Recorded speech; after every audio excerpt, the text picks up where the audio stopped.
What's going on, everybody? I'm Jeff Carpenter with Ready Light Media and Next Level Workshops. I'm in my studio today with Ali Sutton, and we are shooting some content for this LED light therapy mask, which is a great combination with the Nanlite PavoTubes behind me. I've also got this Forza 502 as my key light, and we created this image. Check it out and see how we did it.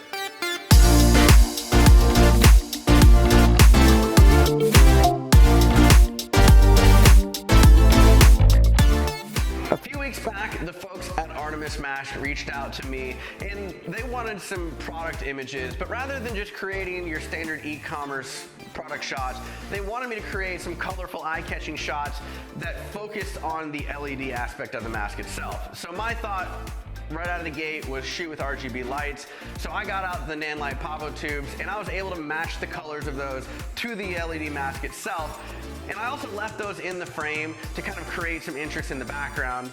And then I added this Forza 502 as just a kind of neutral colored key light. What that did is that illuminated Ali's face, and it also illuminated the mask to kind of complete that circle of the product shot itself. With all of that combined, we were able to create an image that was eye-catching but also served a very specific purpose.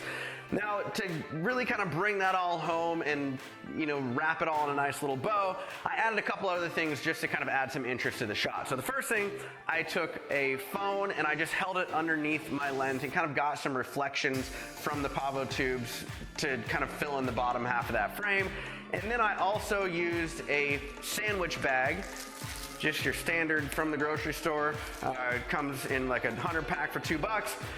Ripped a hole in it, stuck that around the edge of my lens, and as long as the bag wasn't covering the lens itself, I was able to focus on her, get focus on the mask itself, while the edges became nice and blurred, and they kind of caught that light from the rim light. So with all of that combined, we were able to create this shot, and the client was happy, I was happy, everybody was happy. So if you have any questions or comments, go ahead and leave those below. And if you like this video, hit subscribe and like and all that fun stuff. And I will see you next time.